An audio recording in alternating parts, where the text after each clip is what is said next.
마태복음 25장은요. 종말론에 대한 비유를 말씀하고 있습니다. 예수님께서 반드시 다시 오실 것이고 그때 악인들을 심판하시고 어린 양의 혼인잔치를 베풀어 주실 것이다 라는 내용입니다. 이 종말에 대한 내용을 전하면 사람들이 필연적으로 땅보다는 하늘을 바라보면서 살아갈 확률이 높아지죠. 언제 예수님 오시나 하면서 지금 내게 주어진 일들을 성실히 감당하는 것보다는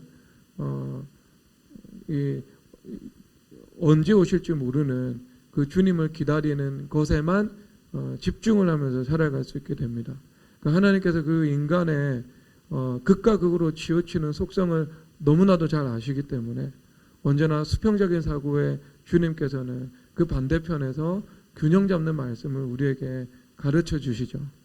그래서 종말론의 비유인데 장사의 비유로 말씀해 주시는 겁니다. 장사는 가장 현실적이고 물리적이고 인본주의적이고 율법주의적인 이 가치들, 힘들 이것이 오고 가는 경제적인 전쟁터잖아요. 그 비유를 통해서 너희들은 종말론적인 삶을 어떻게 지금 이 땅에서 살아가야 할 것인지에 대해서 말씀해 주고 계신 것이죠. 이게 만약에 예수님께서 이 초대교회는 또 이 교회의 씨가 되는 그 교회로서 가공할 만한 핍박 속에서 이 하나님 나라가 뿌리 내리게 되었죠. 그리고 그 뿌리 내린 하나님 나라가 지금 2000년이 지난 이후에 온 세계를 누룩과 같이 덮어버리는 이 번성하는 하나님의 나라가 이루어진 것입니다. 그러면 그것을 염두에 둘 때 핍박이 있다. 땅에서 이 정부가 모든 법적 수단을 통해서 교회를 공격하고 믿는 자들을 압박해 들어오고 있다.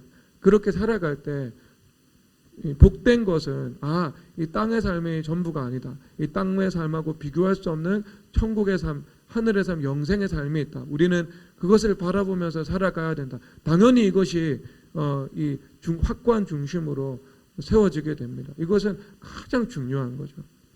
이 땅의 삶이 전부가 아니고 하늘의 삶이 있다는 것. 이 땅의 삶은 결국 하늘의 삶을 우리가 준비하는 거라는 겁니다. 우리가 이 땅에서 잠깐 원룸에 사는 것은 괜찮습니다. 왜냐하면 소망이 있잖아요. 이 원룸에 살다가 조금 시간이 지나고 주님께서 은혜를 베푸시면 방 2칸짜리 집에 이사 갈 수도 있고 아파트도 갈 수 있고 그런 소망이 있잖아요. 그런데 천국에서는요. 우리의 상급이 땅의 삶을 통해서 한번 결정이 되면은 그것은 영원하도록 변함이 없습니다. 우리가 천국에서 영원히 산다는 것들을 생각하고 이 땅의 삶보다 하늘의 삶이 훨씬 더 중요한 것이구나. 그래서 우리는 영생의 상급과 이 영원한 하나님 나라의 가치를 가장 우선순위로 두고 살아가야 하는구나 라는 것들을 우리는 분명히 이 믿음으로 인식하면서 살아가는 겁니다. 여러분 이것이 없으면 주기철 목사님이나 정지영 회장님이나 같이 구원받은 분이시지만 하늘의 상급이 똑같다면 참 얼마나 주기철 목사님의 인생이 불행하다고 할 수 있겠어요. 하지만 하늘의 삶이 있고 영원한 하나님 나라의 상급이 분명히 존재하고 있기 때문에 땅의 삶에서는 주기철 목사님이 고난으로 점철된 것 같지만 지금 그 영원한 가치의 관점에서는 그 누구하고도 비교할 수 없는 엄청난 상급과 영광 속에서 주님의 사랑을 받으면서 살아갈 수 있는 것이죠. 그러니까 그것을 생각할 수 있는 거예요. 그런데 그것을 생각하면서 무엇을 망각할 수 있냐면 또 다른 한편으로 하나님께서 진실로 땅의 하나님이신 것과 땅의 모든 것을 주님께서 다스리신다는 것에 대해서 잊어버리고 살 수 있는 거죠. 그래서 사도 요한께서 요한계시록을 쓰는 그 시점은 그 로마 황제 도미티아누스 황제가 이 거국적인 이 기독교에 대한 박해를 일으키고 있던 때였습니다. 그래서 요한 선생님도 반모섬으로 유배가 된 상황 속에서 계시록을 쓰고 있죠. 그런데 그 계시록에서 한결같이 예수 그리스도께 대해서 말씀하시는 거는 그분은 강하신 분이다라는 것이죠. 그래서 그분은 강하신 분이기 때문에 음료를 심판하신다. 성도들의 기도를 받으시고 빛난 주석과 같은 그 발을 가지고 있는 분께서 이 만국을 주님께서 통치하시고 심판하시고 악을 깨트리신다. 이것에 대해서 말씀해주고 있는 거죠. 그러니까 너희들이 하늘의 소망을 가지면서 살아가야 되는데 또 하나님께서는 그 전능하신 하나님께서 땅의 모든 일들을 주님께서 통치하시고 주관하신다는 사실들을 믿고 너희들은 땅의 권세를 가지신 하나님을 경험을 해야 된다는 것을 말씀해주고 있는 겁니다. 그리고 그 핵심 축 가운데 계시록의 말씀 가운데에는 성도들의 기도를 중심으로 하고 있는 것이죠. 그러니까 이것도 똑같은 맥락이죠. 지금 열처녀 비유는 이제 하늘의 하나님을 바라보면서 예수님의 재림을 우리가 깨어 기도함으로, 즉 기름 부으심이 준비되어야 하는 거죠. 즉 성령 충만함으로 주님께서 다시 오실 것을 우리가 준비해야 된다. 그렇지 않으면 너희들은 어리석은 다섯 처녀가 되어서 어린 양의 혼인잔치에 들어가지 못하게 되는 그런 엄청난 비극적인 결과가 초래되게 된다.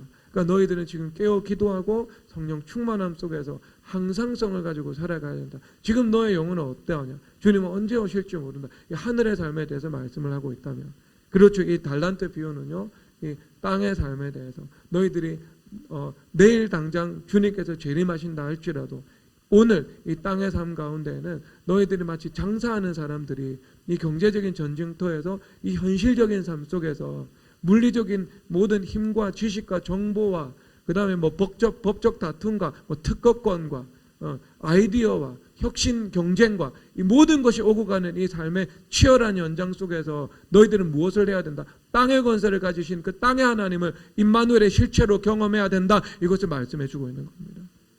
말씀해 주고 있는 거예요. 땅의 하나님을 경험해야 된다. 이것을 말씀해 주고 있는 거예요.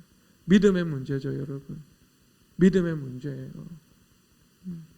두려워하는 사람들은요, 열매를 거둘 수가 없어요. 지금 한 달란트 받은 사람이 열매를 거두지 못한 것은요, 내가 두려워하였으니, 두려워했다고 말씀을 하고 있는 거죠. 두려움에서 회피가 나온 거예요. 왜냐하면 무언가 여기서 이 달란트를 투자해서 남기기 위해서는요, 영적인 전쟁도 있겠죠. 그리고 이 경제 전쟁의 배후에는 사실 영적인 전쟁이 있거든요. 모든 사물의 배후에는 영적인 이 세계, 하나님의 말씀으로 통치되는 그 영광, 이것이 분명히 존재하고 있거든요. 그렇죠.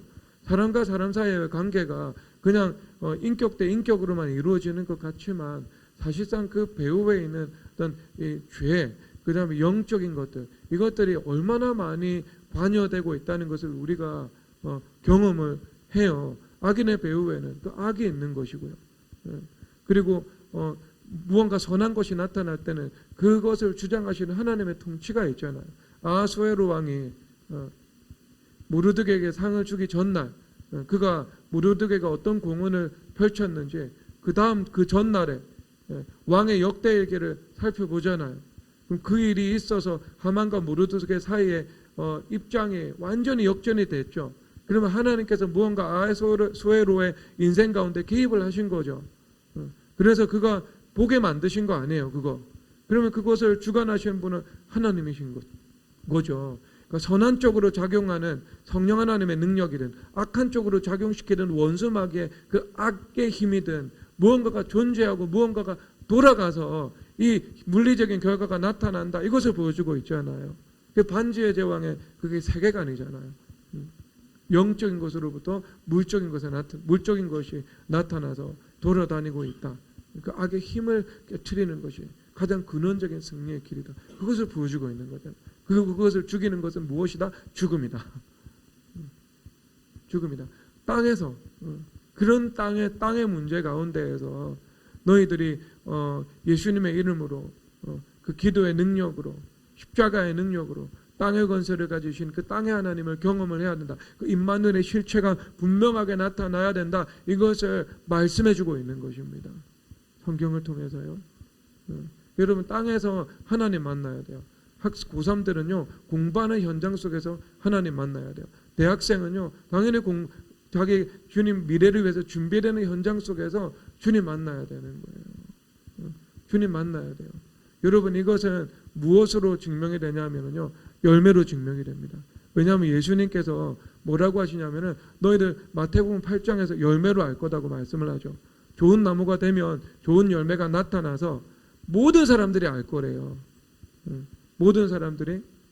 그게 성경에서 나오잖아요. 너희가 서로 사랑하면 내가 내 제자인 줄 알리라. 그렇다면 세상에 내가 너희들을 사랑하는 줄 알게 될 것이다. 우리가 하나님의 사랑을 받고 있다는 것을 세상이 알게 된대요. 그러면 그 세상이 영적인 가치를 볼 수 있는 영안이 없는 존재가 세상인데, 그들은 육안으로 율법적인 가치를 볼 수밖에 없잖아요. 그것은 좋은 나무는 볼 수는 없어요. 하지만 좋은 열매는 볼 수 있습니다. 나쁜 나무는 관계를 해야, 아니면 실체가 드러나야 알겠죠. 근데 나쁜 열매가 드러나면 다 그거 드러나잖아요. 그렇죠.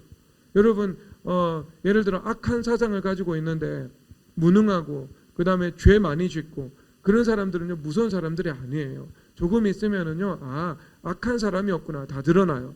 그런데 악한 사상을 가지고 있는데 똑똑하고 유능하고 일 잘하고 빈틈없고 죄도 안 짓고 도덕적이고 가장 위험하죠. 왜? 열매로 잘 안 드러나려고 하니까. 아주 오랜 시간이 드러나야 그 열매가 드러나니까. 그래서 이 파국을 가야 사람들이 그것을 보고 그때서야 이해를 하는 거죠. 영안 있는 사람은 열매가 나타나기도 전에 무엇이 좋은 나무고 무엇이 나쁜 나무인지 아는 사람이라면, 세상은 육안을 가지고 있기 때문에 열매로 나타나기 전에는 그것을 잘 모른다고요. 그제서야 영안을 가지고 말하는 사람들의 말, 하나님의 말씀을 믿음으로 말하는 사람들의 말이 옳았구나. 그때 가서야 그것을 안다고요. 그러면 열매로 증명되는 거예요. 그렇죠. 열매를 보고 좋은 나무구나 나쁜 나무구나, 하나님께서 사랑하시는구나, 열매를 보고 좋은 나무구나 나쁜 나무구나 알게 되는 거예요. 그러면 그 열매가 어디서 나타나겠어요? 당연히 열매가 땅에서 나타나는 거잖아요. 땅에 나무가 심기어서 좋은 나무에 열매가 맺어지잖아요. 성전은 땅에 있죠. 겨자씨도 땅에 뿌려지게 되죠. 하나님께서 만물 가운데 천국의 아들들이라는 알곡이라는 그 씨를 땅에 뿌리시죠. 그러면 우리가 땅에서 나타나는 열매, 그 열매를 보고 좋은 나무인지 아닌지, 하나님께 사랑을 받았는지, 그것이 결국에는 종국에는 드러난다고 말씀하고 있는 거예요. 지금 그게 여러분 달란트 비유의 핵심인 거예요. 달란트를 받아서 달란트를 남겼잖아요. 그래서 좋은 나무는 달란트를 남겼고요. 5달란트, 2달란트를 남겼고요. 좋지 않은 나무는 그 달란트를 땅에서 남기지 못했던 거예요. 열매로 그것은 분명하게 가시적이고 현실적인 결과로 나타나는 겁니다. 그러니까 그것이 임마누엘의 실체거든요. 그러니까 우리가 기도드리는 삶을 통해서 이 땅 가운데서 일하시는 하나님, 내 삶의 현장 가운데서 땅의 건설을 가지시고 우리가 구한 것에 응답하시는 그 주님을 만나야 되는 거예요. 우리가 땅에서. 이강우 목사님 말씀에 의하면 공부하는 사람은 공부하면서 예수님 만나야 되고요. 연구하는 사람은 연구하면서 하나 예수님 만나야 되고요. 사업하는 사람은 사업하면서 예수님 만나야 된다. 그것을 말씀해 주고 있는 거예요. 땅의 하나님, 땅의 건설을 가지신 하나님. 그래서 달란트로 5달란트 받았던 자는 5달란트로, 2달란트 받았던 자는 2달란트로, 1달란트 받았던 자는 1달란트로 그것이 나타나야 되는 거예요. 알겠죠, 여러분? 그 경험해야 됩니다.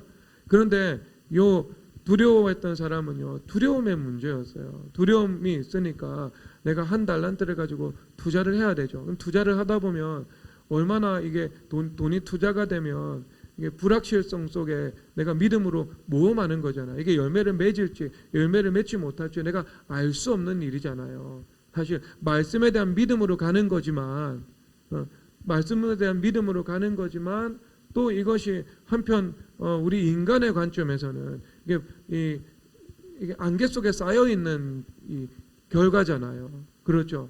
이게 열매를 거둘 수 있을지 거둘지 못할지, 그리고 당장 비가 올지 않을지, 무슨 일이 나타날지 평강하게 진행될지, 위기가 있을지, 그 위기 속에서 내가 어떻게 그것을 극복할지, 무너질지 다 모르는 일들이잖아요. 사실상 인간적인 관점에서 말씀을 배제하고 보면은요. 그러니까 두려워했던 거예요. 이 사람은 두려워서 나가서 장사하는 것, 투자하는 것, 믿음의 삶을 살아가는 것, 영적인 전쟁을 하는 것, 그리고 그 모든 이 관계와 시험들을 기도의 능력으로 다스려 나가는 것, 이 모든 일들에 대해서 자기가 회피를 했던 겁니다. 회피. 그래서 땅 속에 파묻어든 거예요. 그래서 예수님께서 악하고 나태한 종아 하면서 내 슬피 울며 이를 갈미 있으리라, 주님께서 심판하시게 되는 것입니다. 최종 심판의 모습으로 나타나는 것이지만 이것은 주님의 중간 결산도 분명히 우리 삶 속에서 나타납니다.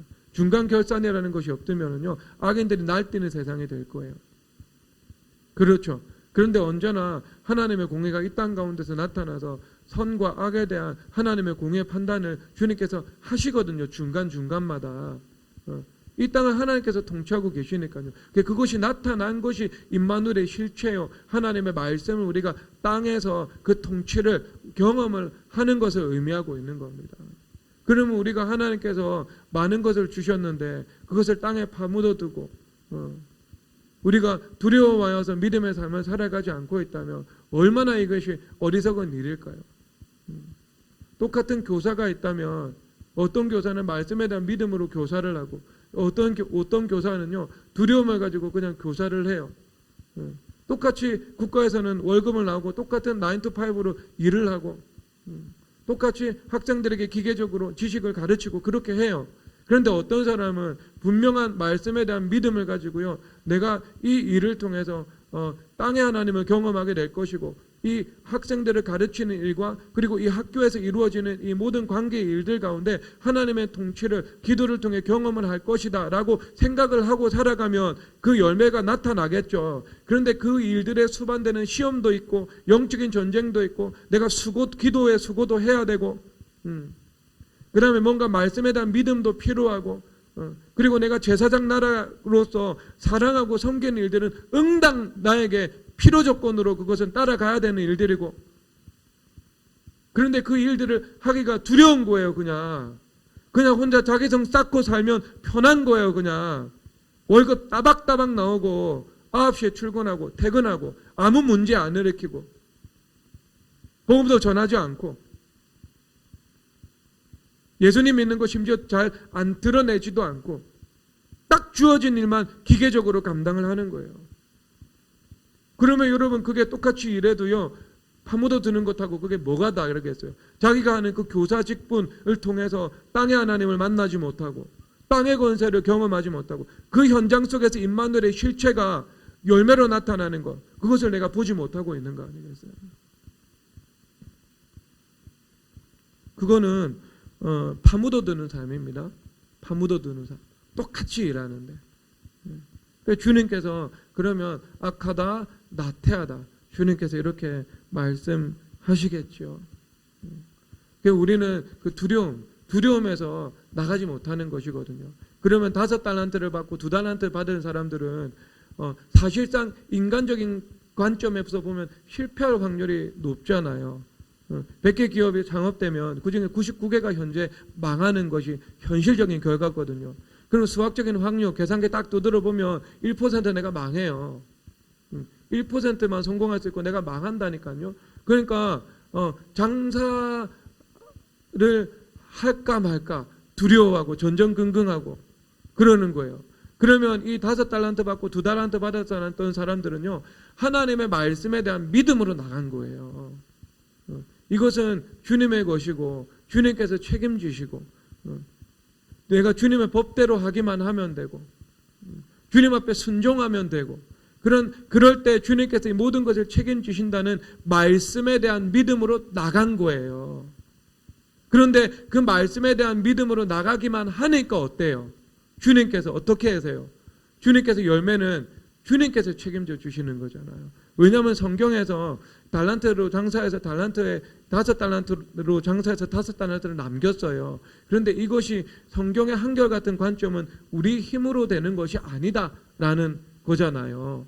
그렇죠. 하늘에서 이른 비가 내리고 땅이 늦은 비가 내릴 때 하늘의 비를 통해서 땅에서 소출이 나는 것, 이것이 하나님께서 말씀해 주신 그 열매 맺는 법리잖아요. 그렇죠. 내 힘으로 해서 어떻게 달란트를 남길 수 있겠습니까? 그것은 가능하지 않다. 하나님께서 허락하시는 경우에 가능할 수도 있겠지만 그것은 확률의 문제가 되는 거예요. 진짜. 그 확률의 문제로 들어가 버리는 거예요. 진짜 세상에서 100개 기업 창업하면 하나 성공하고 99개 망하는 게 일반적인 확률이잖아요. 그렇죠. 그런데 그 1%들끼리 모여가지고요, 그것도 하나님 은혜 안에서 허락된 성공이었는데, 이스마엘의 성공이 하나님 안에 있었고 느부갓네살의 성공도 하나님 안에 있었던 거 아니에요. 결과적으로 하나님 안에서 허락하셔서 나타난 일들인데, 성공학 방법에 대해서 이렇게 하면 성공한다, 이렇게 하면 된다고 자기 확신을 가지고 세상적인 방법론에 대해서 이야기를 하고 있잖아요. 주님 보시면 그게 얼마나 우습겠어요. 그 방법으로 해서 99개가 다 망했는데 사실. 그렇잖아요. 확률적으로 보면 똑같은 세상적인 방법론으로 99개 망했고 그 중에 하나 성공한 거 아니겠어요. 똑같이 머리 똑똑하다고 다 성공하나요, 여러분? 아이디어 좋다고 그게 다 성공하나요? 안 돼요, 여러분. 실제 세상에서 보면. 그렇죠, 여러분. 실제 그렇잖아요. 그러면 여러분 그 1%인데 그것도 하나님께서 그냥 느부갓네살처럼 이스마엘처럼 허락하셔서 성공한 건데, 하나님께서 그거 허락하지 않으면 가능하지 않은 일들이었는데, 기고만장하면 주님께서 얼마나 우스우시겠어요. 그거 보면서. 야, 그거 네가 그 세상적인 방법론을 추구해가지고 너 성공한 거 절대 아니야. 그거 내가 허락했기 때문이야. 그 방법대로 하면 사실 99%가 실패할 수밖에 없어. 여러분이 세상 문제, 확률 문제로 가는 거 아니에요. 그런데 여기서 볼 때 파묻어둔 사람은 무조건 실패했어요.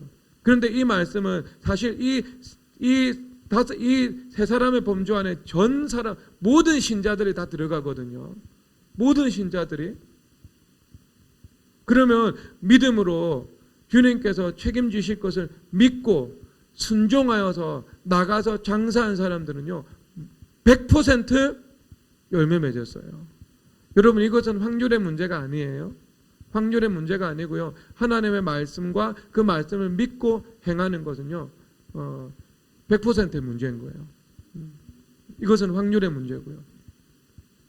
확률의 문제를 넘어서서 이것은 믿음으로 나아갔을 때 주님께서 확실하게 책임져 주시는, 그러니까 확실한 사실, 이것이 되는 거죠.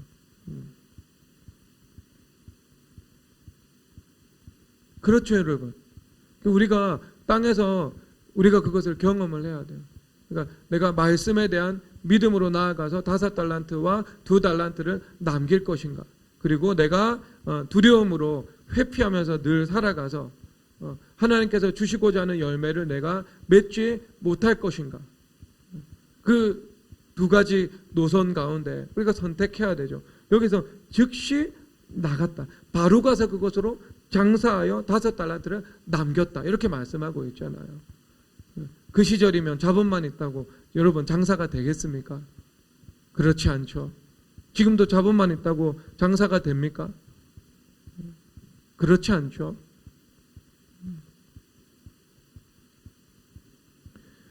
그래서 자, 여기서 보면 참 이제 자기 소유를 맡김과 같으니 이렇게 말씀을 하고 계세요. 자기 소유. 하나님께서 우리에게 주신 모든 것은 우리의 것이 아니죠. 하나님의 것이죠. 하나님으로부터 부여받은 거예요. 하나님으로부터 부여받은 것을 가지고 하나님 앞에 자랑하면서 살아간다면 얼마나 우스운 일이 되겠습니까? 어떤 것이든, 물리적인 것이든 영적인 것이든, 나의 지적이고 아니면 재능에 관한 것이든 이 모든 것은 하나님으로부터 우리 가운데 주어진 것이죠. 주님 앞에 영광 돌릴 수밖에 없다는 겁니다. 그런데 여러분 여기서 5달란트를 주고 2달란트를 주고 1달란트를 준다 이렇게 말씀을 하잖아요. 그러면 여러분 모두는 5달란트 받는 자 되기를 원하거든요. 그런데 이 성경에서 1달란트 받았다 이러면 우리가 그냥 뭐 동전 한 입 받은 것처럼 여기죠. 작은 것을 받은 것처럼 생각하잖아요. 그렇지 않습니다. 제가 금 1달란트가 얼마의 가치가 있는지 찾아봤거든요. 금 1달란트는 구약 이스라엘의 도량형 단위로 금 34kg입니다. 금 34kg가 현재 가치로 환산을 하면은요, 약 30억 정도 됩니다. 금 1kg가 8천만 원 하더라고요. 요즘에 시세가 변동이 있지만, 그러면 8천만 원의 가치가 있다고 잡았을 때 30억이에요. 그러면 이 말씀은 뭐냐 하면은, 모든 성도들에게, 아니면 모든 이 세상 사람들에게 하나님께서 부여하신 그 달란트는 적지 않다는 거예요. 적지 않은 것을 주셨어요. 그러면 여기서 왜 1달란트 받은 자의 핵심적인 문제가 무엇인가? 자기에게 없는 것에 주목한 거죠. 없는 것에 주목한 거예요.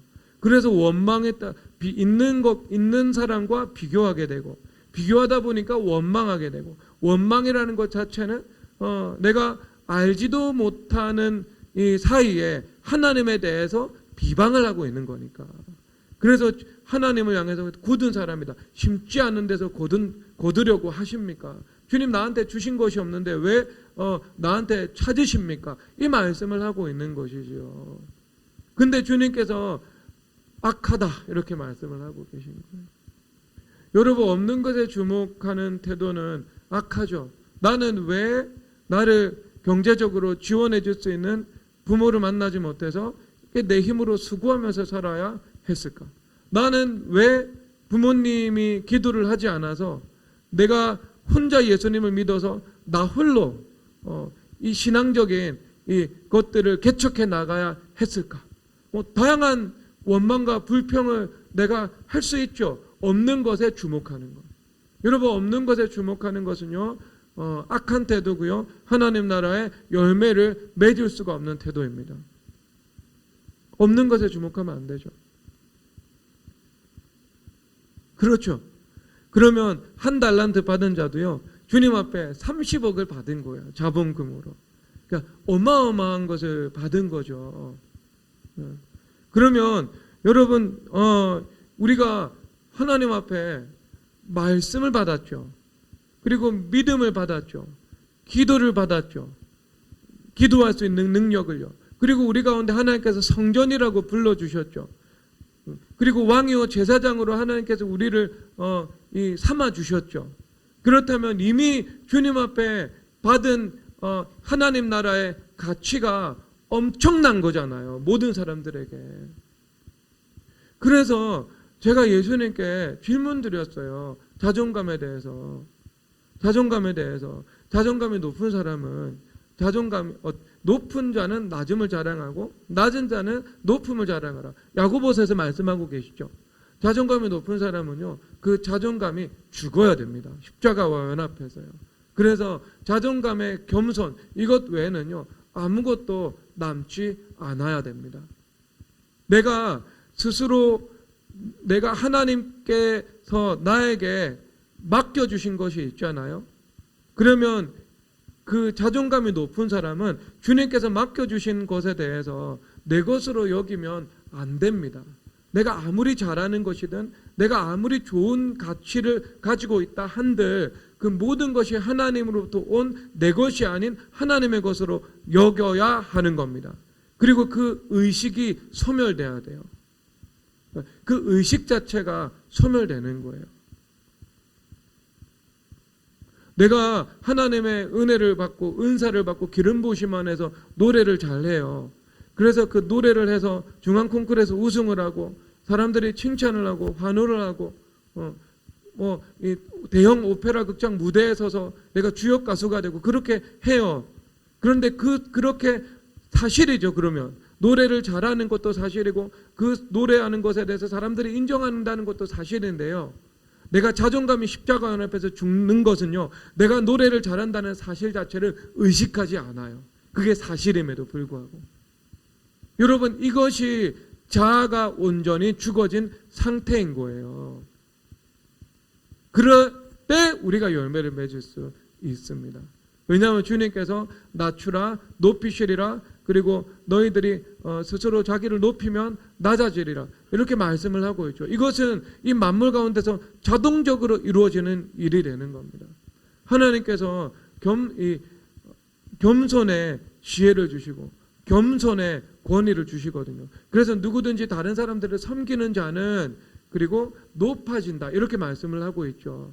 이 섬긴다는 것은 우리가 제사장적인 존재가 되어서 내가 자기성을 쌓아놓고 자기만을 위해서 살아가는 것이 아니고요, 내가 다른 사람들을 섬기면서 살아간다는 거죠. 주님께서 우리 가운데 디자인해 놓으신 그 성정과 제사장이라는 것이 나의 고유한 인격과 온전히 결합되어서 하나 되어서 나타나야 되는 겁니다. 그것이 내 삶 속에서 예수 그리스도께서 열매로 나타나시는 그 삶을 의미하고 있는 거예요. 그래서 성경에서 뭐라고 말씀을 하고 있어요? 남을 윤택하게 하는 자들은 자기도 윤택하여질 것이다. 그거 반대가 아니죠. 나를 윤택하게 하는 자들은 남도 윤택하게 될 것이다.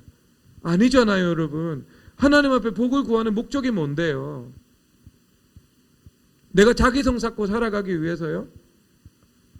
그러기 위해서 우리가 복을 구하는 거예요? 아니잖아요. 우리가 복을 구하는 것은 예수님을 사랑하고 예수님을 섬기고 형제를 사랑하고 형제를 섬기고 그러기 위해서 우리가 복을 구하는 거잖아요. 그래서 그렇게 남을 윤택하게 하는 제사장적인 사랑하고 섬기는 삶을 살아가면서 그 복에 편승되어서 하나님께서 나도 윤택하게 해준다는 말씀 아니에요. 이게 우선순위의 문제죠. 이것은 하늘과 땅의 문제죠. 하늘과 땅이지 땅과 하늘은 아니잖아요. 그렇죠. 하늘의 하나님이 먼저지 땅의 하나님이 먼저 나오는 개념은 아니잖아요. 같은 하나님이시지만. 그러면 여러분 내 존재적인 패러다임의 전환은 이루어져야 되지 않겠어요? 내가 무엇을 위해서 살 것인지, 무엇을 위해서 살 것인지. 그것이 이 주님 앞에 바로 정립돼야 되죠. 그렇죠? 그러면 하나님께서는 이 한 달란트 받은 자라 할지라도요, 하나님께서 부여해 주신 것이 뭐예요? 우리 가운데 성전됨이죠. 우리가 왕적이고 제사장적인 정체성이죠. 우리 가운데 하나님의 말씀이죠. 그 말씀 안에 온갖 약속들이 다 있죠. 그리고 그 약속을 우리가 기도를 통해서 실체로 누릴 수 있죠. 이것은 모든 사람들에게 공통적으로 주어진 것이지요. 모든 사람들이 믿음으로 취할 수 있는 영역이죠. 이것은요. 취할 수 있는 영역이요. 그런데 이것을 취하는 것과 이것을 취하지 못하는 것, 그것에 차이가 있는 겁니다. 그렇다면 여러분, 한 달란트 받은 자도 주님 앞에 못 받은 것 아닙니다. 내가 살아온 환경, 여건, 부모와의 관계, 하나님께서 타고나게 나에게 부여해 주신 재능이나 은사, 이런 것들이 아무리 열악하고 아무리 불행하고 아무리 가진 것이 없고 아무리 극심한 파행들이 있었고 아무리 상처가 많고, 그럼에도 불구하고요, 하나님께서 우리에게 허락해 주신 것은 최소 한 달란트라는 거예요. 사실 그렇지도 않지만 하나님께서 하나님의 말씀을 통해서 우리 가운데 모든 것을 준비해 놓으신 거예요, 이미. 그리고 그 모든 것을 우리는 믿음으로 누릴 수가 있는 거예요. 어린 양의 혼인잔치 비유가 있죠. 그래서 예수님께서 사람들에게 보내어가지고요, 혼인잔치에 오라고 초청을 하잖아요. 어떤 사람은 자기 밭으로, 어떤 사람은 자기 사업하러 간 거예요. 여기서부터 근본적인 이 사고방식이 잘못됐죠. 우리하고 다르죠. 우리는 그 밭을 하나님의 땅이라고 하나님의 나라라고 생각하죠. 그런데 이 사람은 자기 밭이라고 착각하는 거예요. 만물의 주인이 하나님이신데, 어떤 사람, 우리는 하나님의 기업을 경영한다고 하잖아요. 어떤 사람은 자기 기업, 자기 사업하러 간대요. 이미 근본이 틀렸어요. 근본이. 그런데 나중에 뭐라고 하시냐면은, 주님께서 나중에는 그 동네를 불살한다고 말씀을 하고 계세요. 나중에요. 지금 당장 그게 나타나지 않죠. 주님 오래 참으시는 분이시니까. 여러분, 이것이 그 동네를 불사르게 되는 것, 그 지옥에 가는 것, 영생의 삶을 누리지 못하는 것, 이것이 자기 밭에 가서 일하고 자기 사업하러 갔던 사람들의 비참한 결말이에요. 바깥에서 슬피 울며 이를 갈미 있으리라고. 우리가 받은 것 가운데, 그리고 우리가 믿음으로 취하여야 할 것 가운데 내 것은 아무것도 없어요. 하나님의 기업이고요, 하나님의 밭이에요. 하나님의 것이라니까요. 이 모든 것이 하나님을 위해서 살아가야 되는 거죠. 자기를 위해서 살아가는 것이 아니고요. 그런데 거기에서 예수님께서 저는 자, 못 보는 자, 아니면 이방인 이런 사람들 다 불러 모아요. 아무것도 없는 사람들 불러 모으죠.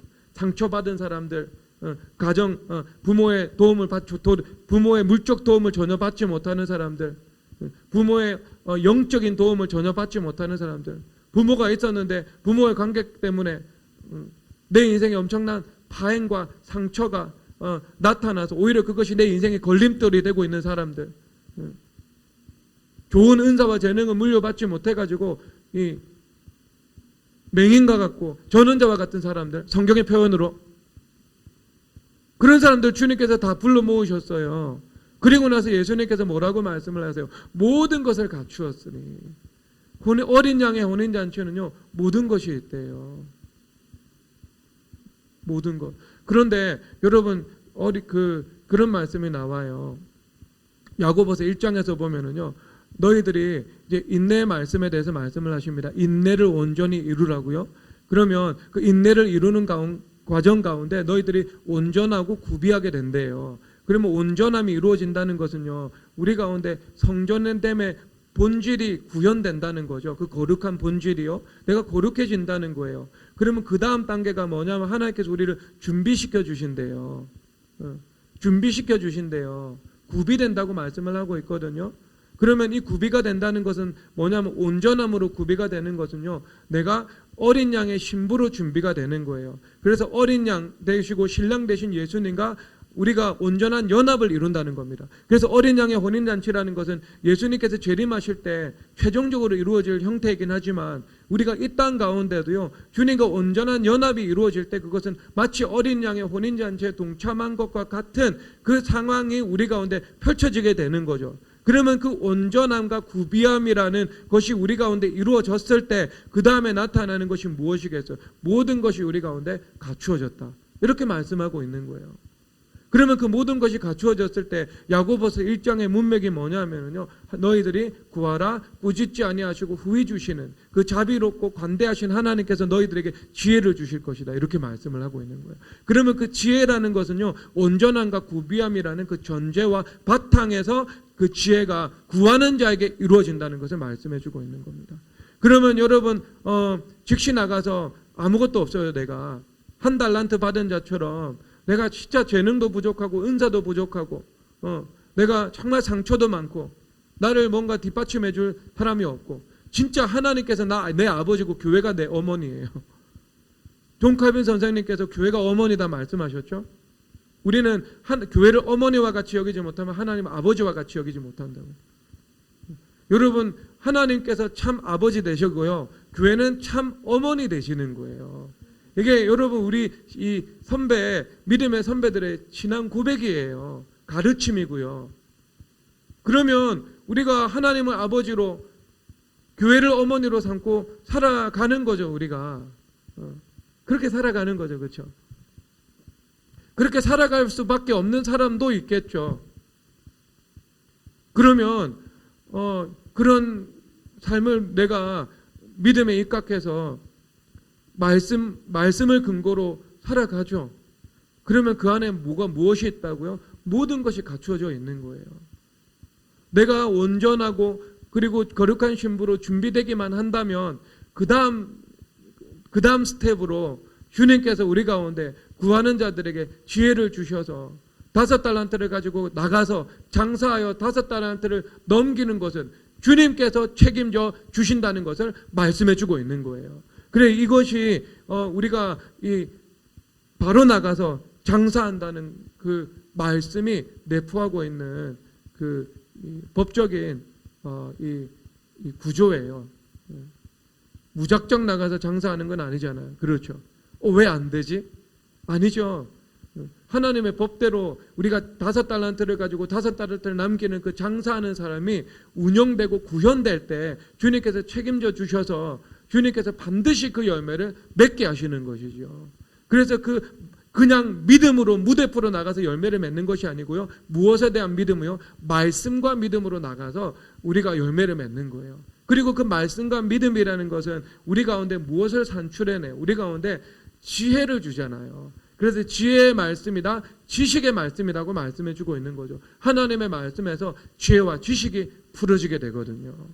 그리고 그것에 입각해서 내가 무언가 열매 맺고 장사를 하고 그리고 그 장사 가운데서 남기는 실패하지 않는 그런 삶을 살아갈 수 있도록 주님께서 은혜를 베풀어 주시는 거예요. 여러분, 이것은 근본 우리의 태도의 문제입니다. 하나님께서는요, 사람은 외모를 보거니와 여호와께서는 중심을 보신다고 말씀하고 있거든요. 그러니까 이 중심의 문제에 정말 이 주님하고 마음이 합해져야 돼요. 이 중심이 이루어지면은요, 그 다음부터는요, 주님께서 인도하신다니까요. 주님께서 말씀을 하시죠. 온갖 온전한 은사와 온갖 좋은 은사와 온전한 선물이 위로부터 빛들의 아버지께로부터 내려오나니 그는 변함도 없으시고 회전하는 그림자도 없으시다. 이렇게 말씀을 하고 계시잖아요. 그러면 온갖 온전한 은사, 이것이 하나님으로부터 우리 가운데 주어지게 되거든요. 우리가 장사를 해야 되는데 장사를 잘하는 사람이 된다. 이것은요, 어떤 걸 의미하냐면요, 내가 기름 부으심 받은 자로 살아간다는 것을 말해요. 장사를 잘한다는 것은요. 왜냐하면 예수님께서 어떤 분이셨어요? 예수님은 왕이요 선지자요 제사장으로 오셨죠.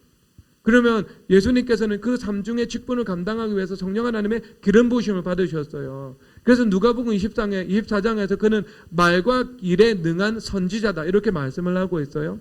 그러면 예수님은 그리스도로 살아가신 거예요. 성령 하나님의 기름 부으심으로. 그래서 그 직분들을 감당할 수 있게 된 것이죠. 그러면 그것이 딱 우리 가운데 왔을 때도 마찬가지잖아요. 우리 가운데서 우리도 말과 일에 능한 존재가 되어서 살아가야 되잖아요. 이 땅의 삶은 제사장적인 사명을 무엇이든 내가 감당하기 위해서는요. 그러면 내가 무엇을 받아야 되겠어요? 성령 하나님의 기름 부으심을 받아야 되는 거예요. 그래서 요한일서 2장 20절에서 기름 부으심이 너희들에게 임할 때 그 기름 부으심이 너희들에게 모든 것을 가르친다. 이렇게 말씀을 하고 있는 거잖아요. 성령 하나님의 능력이 아니고서는요, 우리는 왕적인 사명, 선지자적인 사명, 제사적인 사명, 어떤 사명과 직분도 감당할 수 있는 내재적인 자원이 우리 안에는 없어요. 그러면 여러분, 장사를 잘한다는 것은 곧 무엇을 한다는 거? 우리가 기름 부으심 받은 자로 살아간다는 거 아니겠어요? 그렇죠, 여러분. 기름 부으심 받은 자로. 그래서 기름 부으심 받은 자로 살아갈 때 우리가 낚싯줄을 물고기 잡는 자가 되어서 낚싯줄을 바다에 던지잖아요. 그러면 단번에 첫 번째 잡히는 고기를 내가 건져 올렸는데 거기에 한 세겔이 있게 되는 것입니다. 물고기 잡는 자가 되어서 살아가는 겁니다. 그런데 여러분, 그런 것은 하나님께서 베풀어 주시는 정말 특별 은혜잖아요. 그렇죠. 특별 은혜잖아요. 이것은 일반 은혜의 종류가 아니고, 일반 은혜는 그냥 내 혼자 열심히 공부를 해요. 일을 해요. 그러면 일반 은혜 안에서 하나님께서 악인이든 선이든 동일하게 비를 내려주시니까 확률에 따라서 결과가 나타나요. 확률에 따라서 결과가 나타나는 인생이죠.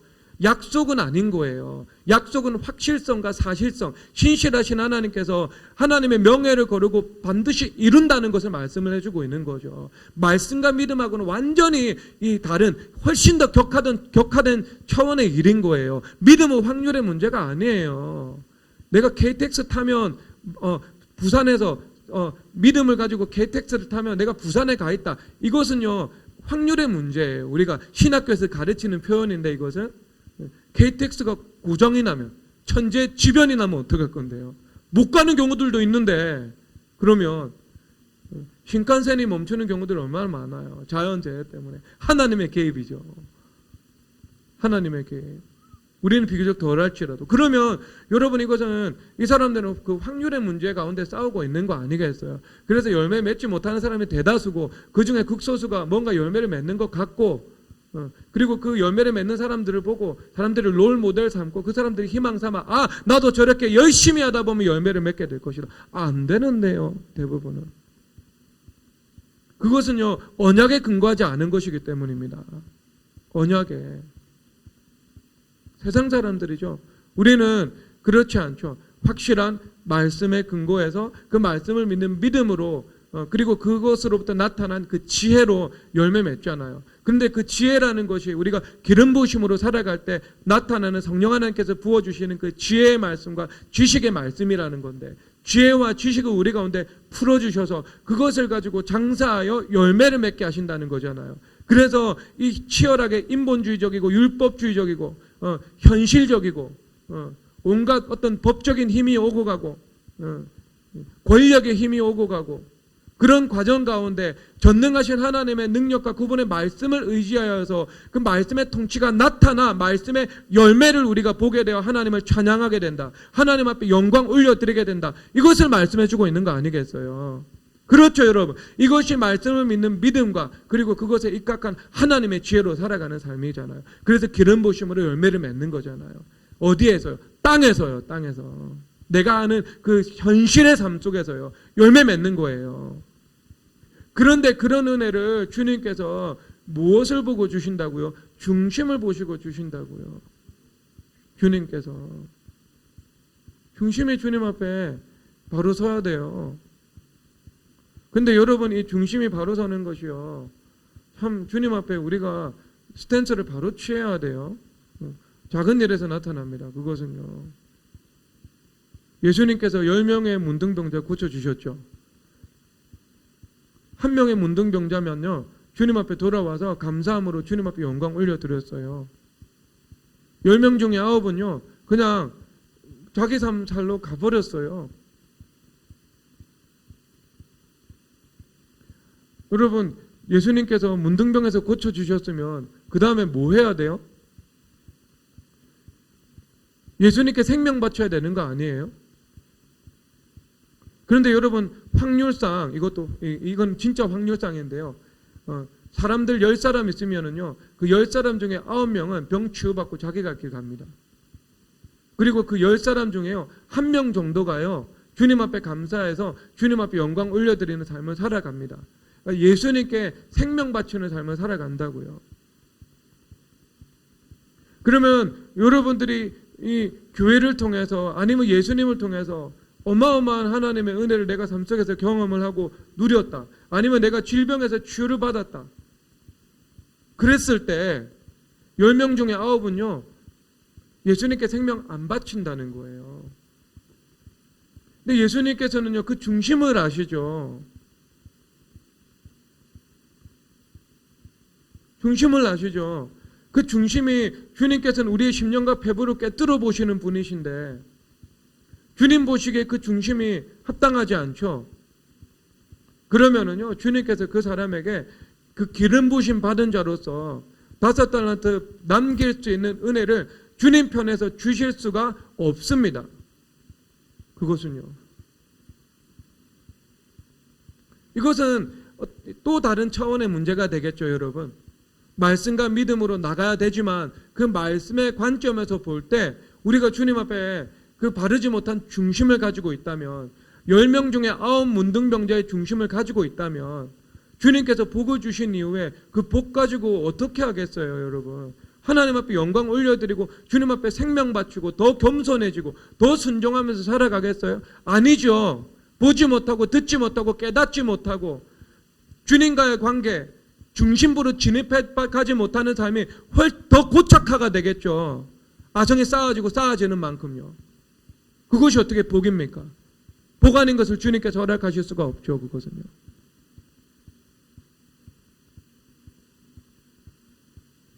주님께서는 그렇게 복을 주실 생각이 사랑하는 사람에게는요 전혀 없습니다. 그러면 여러분 이게 상당히 많은 사람들에게 아니면 모든 사람들에게 적용되는 하나님의 말씀이죠. 내가 주님 앞에 그 중심이 바로 서지 못했는데, 주님 앞에 생명 바치는 태도가 아직 바로 세워지지 못했는데 하나님께서 복을 주시면 그것은 당연히 제사장 나라로 쓰임받는 데 사용되는 것이 아니라 자기 중심의 성을 쌓고 자기 중심성이 강화가 되고 듣지 못하고 보지 못하고 깨닫지 못하고 겸손하지 못하고 순종하지 못하는 것에 그것을 강화시키는 재료로만 쓰임받게 되는 거죠. 주님 어떻게 주시겠어요? 저도 그것을 못하겠는데, 저도 동의하지 못하는데,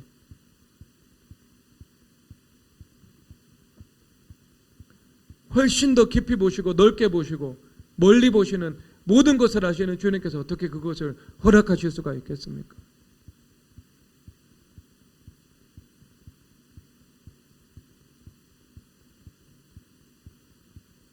주님 앞에 바로 서는 일에 집중하셔야 됩니다. 여러분, 기름 부으심 받은 자가 되어서 내가 5달란트를 남길 수 있다. 이것은 내가 좋은 나무가 되는 것을 의미합니다. 그래야지 좋은 열매가 나타나는 거예요. 그리고 내가 기도하는 삶을 살아간다는 것을 말씀합니다. 기도 없이는요 이루어지는 것이 없어요. 내 힘으로 해보겠다는 거잖아요. 내 힘 반, 그 다음에 기도의 능력 반. 온전한 무게중심이 성령 하나님의 능력으로 온전히 옮겨지지 못한 거예요. 지식적으로는 아는데 내 삶의 위치와 질서는요 그곳에 가 있지 않은 거죠. 아는 거죠. 내가 원하는 곳에 가 있는 거예요. 그것은요. 그냥 이것은 단적으로 보면은요 목숨 걸고 기도는 안 해도 목숨 걸고 일은 하는 거예요. 목숨 걸고 회개는 안 해도요 내가 목숨 걸고 내가 뭔가 자녀 교육은 하고요 내가 직장에서 맡겨준 일들은 해보는 거예요. 순서가 이거는 바로 서지 못한 거예요. 이미 주님 앞에 우선순위의 문제가 잘못된 거예요. 목숨 걸고 기도하고 목숨 걸고 회개하는 것이요 목숨 걸고 일하고 목숨 걸고 자녀 교육하는 것보다 비교할 수 없을 정도로 나아요. 목숨 걸고 일하고 목숨 걸고 공부하고 목숨 걸고 자녀 교육하는 것은요 땅의 율법주의예요. 일반 은혜의 영역이에요. 확률의 영역이에요. 되는 것보다 안 되는 것이 훨씬 더 많아요. 그런데 목숨 걸고 회개하죠. 목숨 걸고 기도하죠. 그러면 내가 좋은 나무가 되어버리는데요. 내가 기름 부으심 받은 자가 되는데요. 내가 장사를 잘하는 사람이 되어버리는데요. 내 존재 자체가 그냥 달란트를 받았다면 그 달란트를 남길 수 있는 사람이 되어버리는 건데요. 그것이 너희들이 온전하고 구비하면 그리고 구할 때 지혜를 주신다는 말씀 아니겠어요? 어린 양의 혼인잔치 가운데 모든 것이 준비되었다는 말씀이지 않겠습니까? 무엇에 집중해야 되는데요? 엉뚱한 일에 소모전을 펼치면서 살아가는 거죠.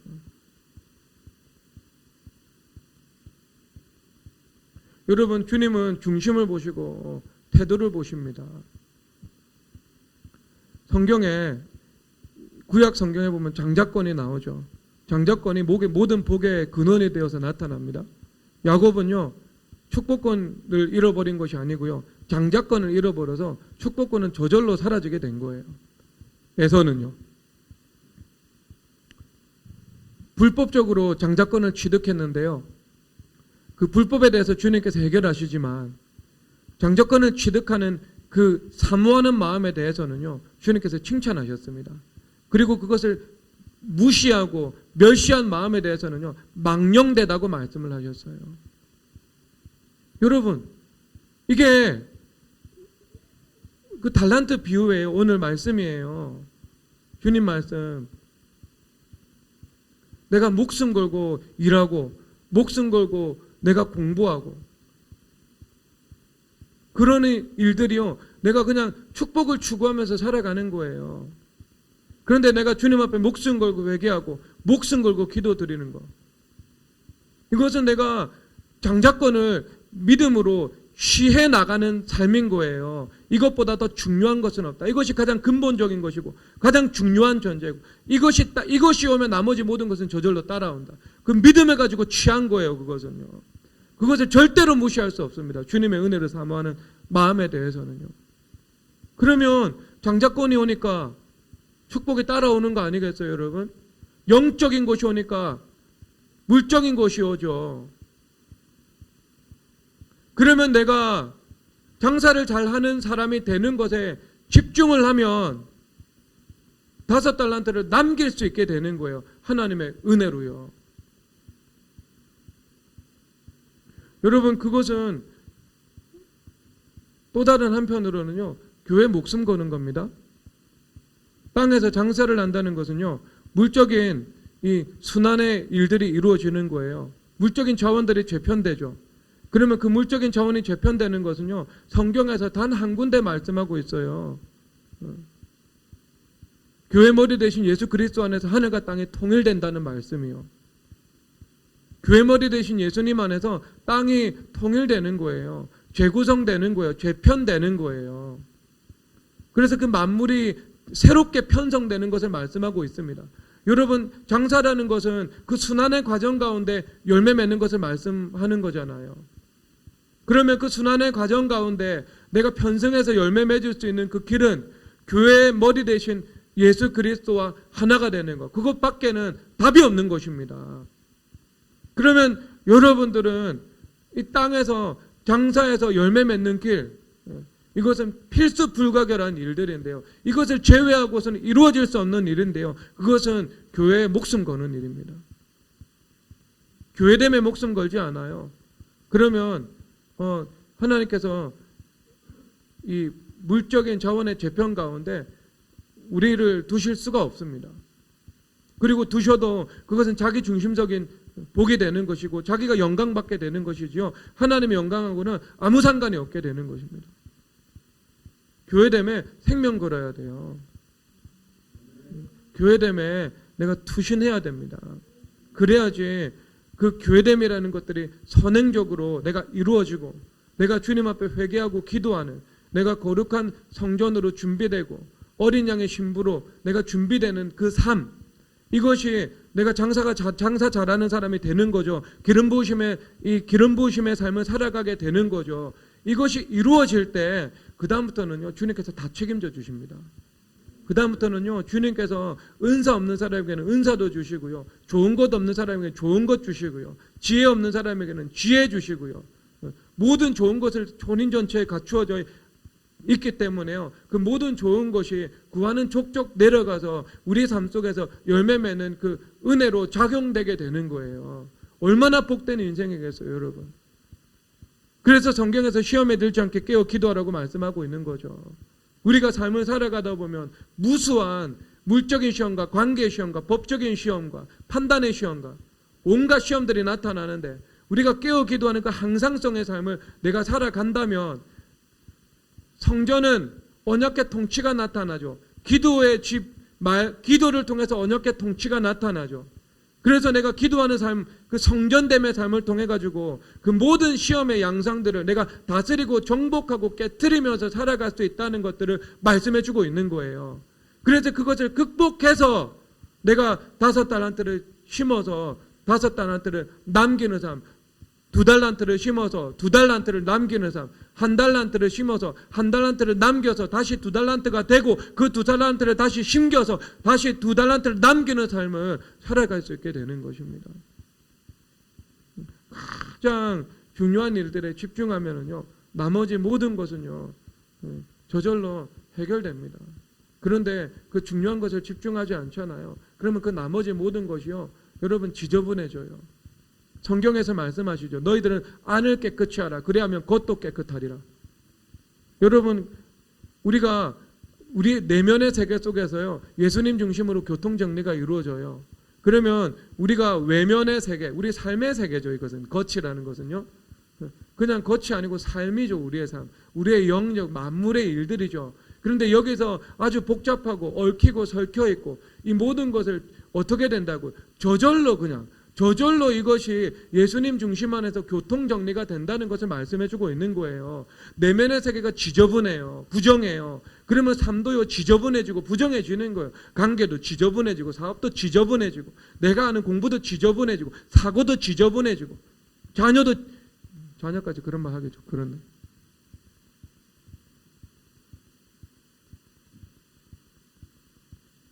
파란이 나타나는 거예요. 그냥 부정한 일들이 나타나는 거예요. 그런데 내가 예수님 중심으로 안이 깨끗해지잖아요. 내적인 성결이 이루어지잖아요. 그러면 우리의 삶 가운데 예수님 중심으로 성결 이루어지는 거죠. 이루어지시는 거죠. 그렇죠? 그러면 이것이 내 겉을 주님께서 예수님 중심으로 교통정리를 해준다는 거, 이것은 교회 머리 대신 예수님 중심으로 만물을 재편해 주시고 재구성해 주셔서 주님께서 자원을 새롭게 주님께서 이 자원을 주님께서 순환시켜 주신다는 것을 말씀하시는 거 아니겠어요? 그럼 이것은 또 내가 한편으로 이 교회됨하고요 그냥 직결되어 있는 거죠. 수평적인 사고로 볼 때는요.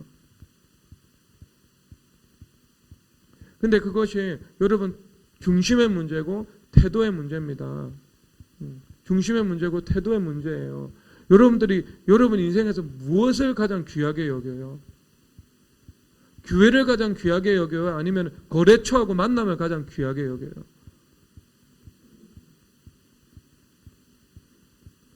교회를 가장 귀히 여겨요? 아니면 여러분 다른 일들 세상에 중요한 사람들하고 만남을 더 귀하게 여겨요? 교회를 가장 귀히 여기는 것이요, 예수님을 가장 귀히 여기는 거예요. 그러면 성경에서 뭐라고 말씀을 하세요? 나를 존중히 여기면 나도 너를 존중히 여기겠다고. 근데 나를 멸시하면 나도 너희들 멸시한다고.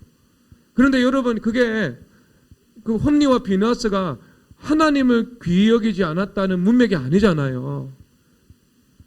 땅에 율법화의 물리적인 성전에서 물리적인 형식으로 드려지는 그 죄사 하나 귀히 여기지 않은 거예요. 그런데 하나님께서는 뭐라고 그래요? 그 죄사 하나 귀히 여기지 못한 것을 나를 존중히 여기지 않았기 때문에 나도 저희들을 존중히 여기지 않는다. 그렇게 말씀하시는 거예요. 그러면 이 시대의 관점에서 그게 뭔데요? 물리적으로 나타나는 거, 현상적으로 나타나는 거, 가시적으로 나타나는 하나님의 나라, 교회 아니겠어요, 여러분? 내가 교회에서 예배드리고 기도하고 하나님의 말씀을 듣고 순종하고 회개하는 게 누가 좋은 일인데? 여러분이 회개하면 제가 복을 받아요, 여러분들이 복을 받아요? 저는 주님 앞에 상급 받아요. 그런데 복은 여러분들이 받아요. 회개가 여러분 좋은 거 시키는 거 아니에요? 기도해서 누가 하나님의 능력과 은혜 받아요? 여러분들이 받잖아요. 여러분들에게 가장 복된 거 지금 권유하고 있는 거예요. 왜 저를 원망하세요? 제가 도둑질 여러분들에게 시켰어요? 복받는 길 가르치고 복받는 그 일을 하라고 이야기를 하고 있는 거 아니겠어요? 회개하고 기도해서 여러분 좋지 제가 좋아요, 진짜. 저는 주님 앞에 상급 받아요. 결산하는 자기 때문에. 하지만 복은 여러분들이 받잖아요. 회개하고 기도해서.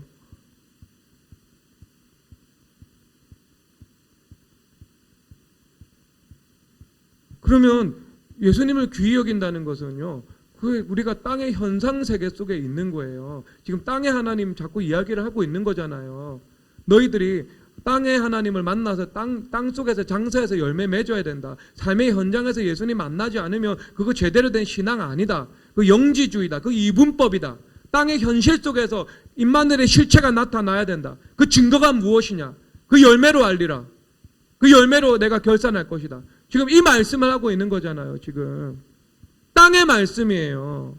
그럼 땅에서 예수님을 귀히 여기는 게 구약 성경의 관점에서 뭐예요?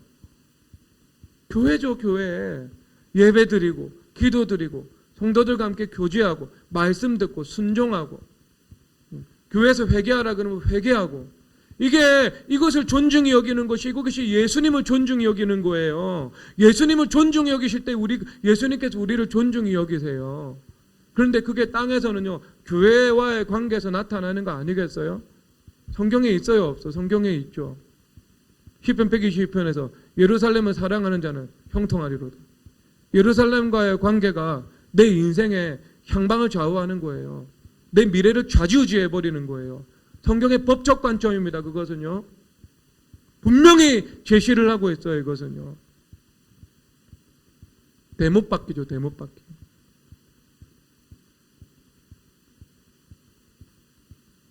근데 교회보다 여러분 인생의 다른 것을 귀하게 여기고 여러분 가운데 있는 그 중심이 그렇게 드러나는 거예요. 그렇게 드러나는 거예요. 아홉 문둥병자의 태도로 나타나는 거예요. 그것은요, 먼저 주님 앞에 그 전제 조건이 주님 앞에 해결되지 않으면요, 기도 응답은 쉽지 않습니다. 왜냐하면 내가 사람들은 겉에 것만 가지고 자꾸 기도하잖아요. 삶의 문제를 가지고 기도하잖아요. 근데 주님 정말 답답하시죠. 야, 아니야. 그것은 네 속의 문제가 해결되면 겉의 문제는 저절로 해결되는 거야. 그것은 성경에 나와 있잖아. 나와 있잖아. 성경에. 여러분, 다 이루어집니다. 여러분, 다 하나의 말씀이죠. 여러분, 성전이 되는 것, 제사장이 되는 것, 내가 성결함을 이루며 살아가는 것, 기도하는 것, 말씀과 믿음으로 살아가는 것, 교회됨의 삶을 살아가는 것, 이것이요 다 하나가 되어가지고 내가 어떤 사람이 되요? 물고기 잡는 사람이 되죠. 그 다음에 장사를 잘하는 사람이 되는 겁니다. 장사에서 열매 맺어야 되니까, 땅에서 임만들의 실체를 경험해야 되니까. 그래서 여러분들에게 하나님께서 야고보서 너희들이 온전하고 구비가 되어라. 그럴 때 구하면 주님께서 지혜도 주시고 온갖 좋은 은사도 주시고 좋은 것도 주님께서 주실 것이다. 의심하지 않아야 된다. 믿음으로 전능하신 하나님을 삶 속에서 경험하고 누려야 된다. 이렇게 말씀하고 계신 것입니다. 이것을 아는 것이 지혜예요.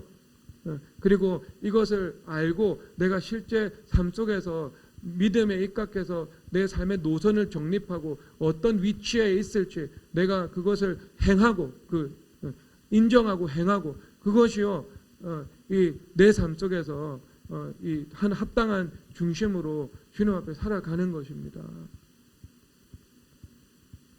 하나님께서 강단의 말씀을 통해서 때로는 권면을 통해서 한 번, 두 번, 세 번 말씀하시는데요. 그 말씀을 귀히 여기시면 여러분 안에 그 말씀이 쌓이고 쌓여서 말씀의 열매가 될 거예요. 그런데 말씀을 듣고 일시적으로는 기쁨과 감사로 받되 조금 있다가 내가 그 말씀의 믿음으로 일관성 있는 반응을 하지 못하면 합당한 열매를 맺지 못한다고 성경에서 마태복음 13장에서 말씀하고 계십니다. 그건 이미 옥토가 아닌 거예요. 길간 거예요. 돌밭인 거예요. 돌밭. 그러면 어쩔 수 없습니다. 그 돌밭은 기경되어야 하거든요. 기경되기 전에는요, 보지 못하고 듣지 못하고 깨닫지 못하는 거예요. 그 현실입니다. 저는 여러분들이 그런 사람 되기를 원하지 않습니다. 그런 길을 통해서 예수님 만나기를 전혀 원하지 않습니다. 왜냐하면 그것이 믿음의 진취성의 길이 아니거든요. 성경에서 바른 중심을 가지고 영적인 복을 사모하는 야곱의 장자권의 길이 아니거든요. 그 안에 불법이 있어도 장자권 사모하는 그 중심 하나는 주님께서 지고 지순한 것으로 받아들이시고, 아브라함도 받지 못했고 이삭도 받지 못했던 복을 야곱 선조는 받았습니다.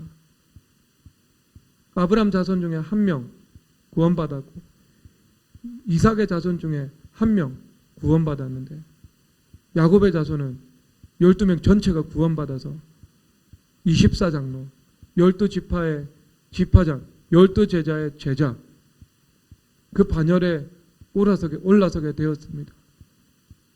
얼마나 위대한 복을 받았습니까? 불법이 해결되고 난 다음에는요. 하지만 그 안에는요, 영적인 복을 사모하는 누구도 따라갈 수 없는 타의 추종을 불허하는 열심이 있었습니다. 그 중심이에요. 주님께서 보시는 것은요. 여기서 어긋나면은요,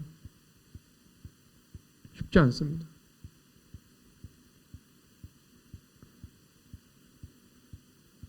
지난주도 제가 경고했죠. 제가 이번 주도요, 경고 아닌 경고를 합니다. 주님 앞에, 상황 앞에 반응해서, 인생 앞에 반응해서 엎드려지는 것보다 말씀 앞에 반응해서, 주님 앞에 바른 중심으로 강단의 말씀에 반응해서 목숨 걸고 일하고 목숨 걸고 공부하는 그 이전에 목숨 걸고 회개하고 목숨 걸고 기도하는 삶을 살아가십시오. 그것이 성령으로 심는 삶이요, 성령으로 심을 때 30배, 60배, 100배 주님께서 열매 거두게 하십니다. 그것이 은혜의 삶입니다. 그 은혜가 이루어지기를 주 예수 그리스도 이름으로 축복합니다. 이 시간 찬양하도록 하겠습니다. 예수님이 말씀하시는 찬양하도록 하겠습니다.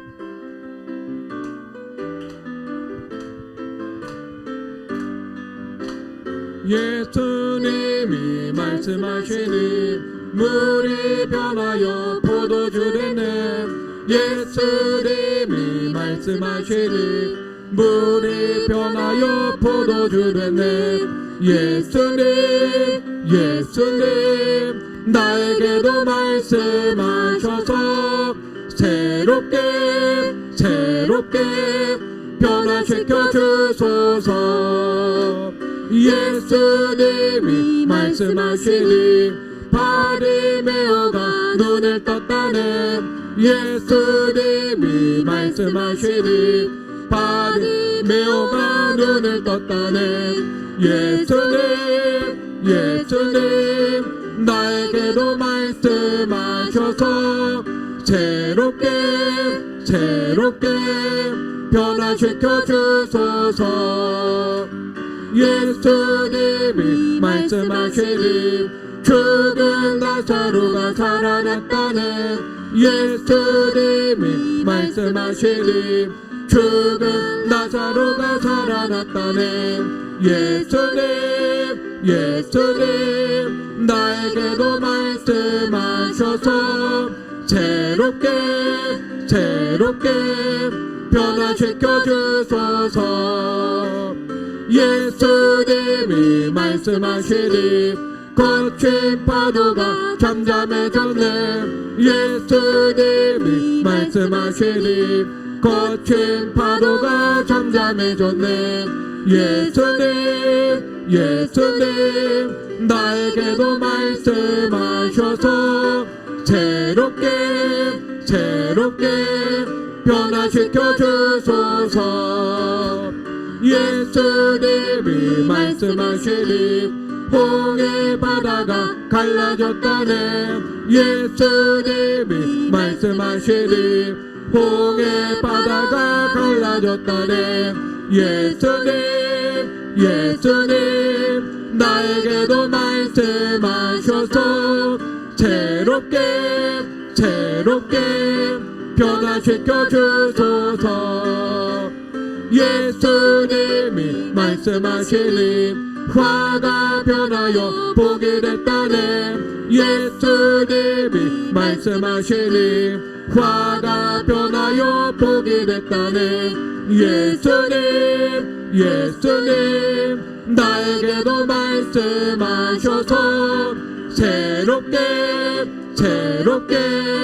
변화시켜 주소서. 예수님이 말씀하시니 슬픔 변하여 기쁨이 되네. 예수님이 말씀하시니 슬픔 변하여 기쁨이 되네.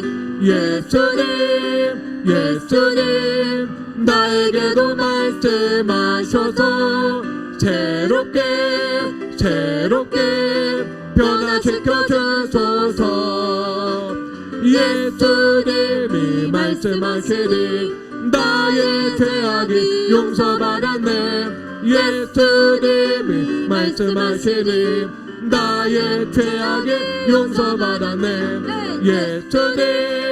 예수님 나에게도 말씀하셔서 새롭게 변화시켜 주소서. 예수님이 말씀하시니 나의 영혼이 자유케 됐네. 예수님이 말씀하시니 나의 영혼이 자유케 됐네. 예수님 나에게도 말씀하셔서 새롭게 변화시켜 주소서.